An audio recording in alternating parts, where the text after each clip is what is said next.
Welcome back to Napa Unlocked. Apparently I'm on. Thank you very much. We are here with, well, I'm here with Desi Capaz, of course. I mean, I tried to get him to leave, but he's here. He's still here, and he's 40. And we're here with the Executive Director of the Boys and Girls Club, is actually next door, Mr. Mark Kuhnhausen. Mr. Mark Kuhnhausen, nice to meet you, sir. You too. Welcome. Thank you. Thank you very much. Everybody going to give me a little applause. Thank you.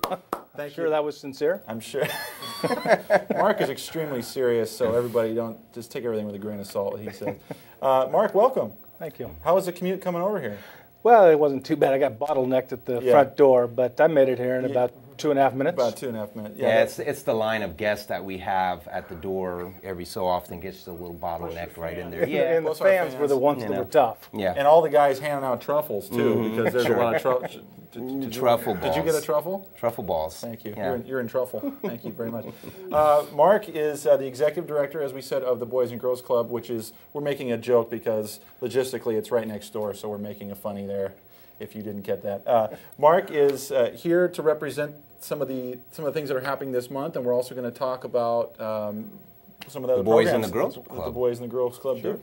So on that note, how did you start? How did you get started? And maybe tell us a little bit about what a day in the life over there. Yeah, well, I've been working with Boys and Girls Clubs for over 20 years. I started in Portland, Oregon, and then moved on to Boise, Idaho, started up that organization. So really, I just got involved as I was finishing up school, and I was intending on teaching, but it just captured me. It's a place that, you know, I have a lot of respect for the teaching profession, but what the Boys and Girls Club is able to do, in my opinion, is meet informally with kids, give them the high fives, give them the pat on the back, and get them on the path to success.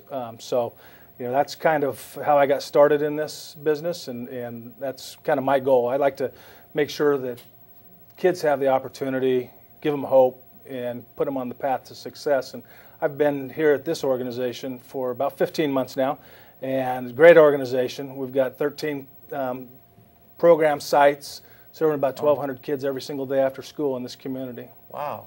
So where are the sites? What are they? Well, we have the main site over here along with the teen center, and we've got American Canyon, and then we're on 10 school sites. 8 of those are through a partnership with Napa County Office of Education. So yeah, we're on. Wow. Are they like after school programs? Is that the idea? I mean, kids don't have, maybe parents are working or.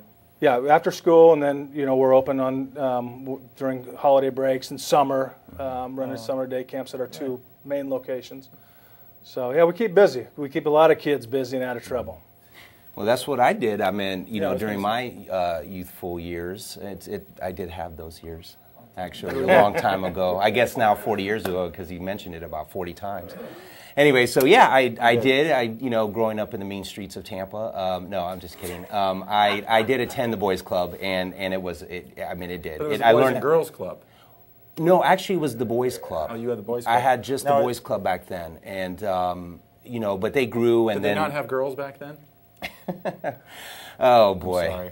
That's bad. Anyway, no, but we did. I mean, going there, they had camps for us. I mean, I learned how to play basketball. I mean, you know, they had all the table tennis. I mean, you know, we played outside. I mean, they did. They were great leaders out there. And if it wasn't for them, you know, what else would you do? I mean, after school, I mean, do your homework. But anyway, so no, it was a great place to grow up and be a part of. And on that note, Mark, are there some kids that you still keep in touch with that, you know, maybe from your early days when you were doing this that are, you know, still in your life? Yeah, actually, yeah. Well, and I have 2 kids that grew up in the Boys and Girls Clubs too. So, you know, we keep in contact through them, and there's some good success stories for sure. And you know, one of the funny things you mentioned about your experience at the Boys and Girls Club now is one of the things that we try to do is one of our main components is helping bridge that achievement gap with academics. So we do after school homework every single day. But I'm glad to hear that you're a club alumni, because I know that you know, there's just so much that people don't know that the clubs and other nonprofit organizations have made a difference in a lot of people's lives and have changed them. And you know, unfortunately, you weren't one that we could get to. But no, I'm just kidding. Nice. All right, that's nice to take a jab from a guest. But really, it is, and you touched on it a little bit. It's not it's not just the after-school homework, and it's not Right. just the ping pong and the pool, Right. but it's the adult mentors that care about these kids, that are committed to making sure that they have the tools to be successful, and that's why we're in the business. Well, another cool thing too was I spent summers at a time with my grandmother up in New York City, and I did get to attend a boys' club up there, and it was like 6 stories high. Had the pool on the 6th floor. I mean, every floor there was something different. Kept a lot of the kids off the streets. We played, I remember playing wiffle ball was our big thing back then, and I don't know. It was just it was good times. I wouldn't think of anything else to do back then during the summers than to spend a summer at a boys' club. Well, a lot of kids don't have places to go and don't have somebody just giving them a little confidence.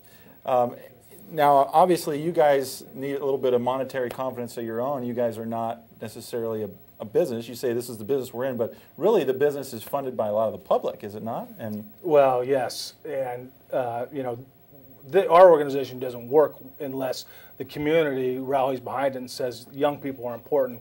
And we're fortunate here that most communities this size aren't. Boys and Girls Club are not serving 1,200 kids.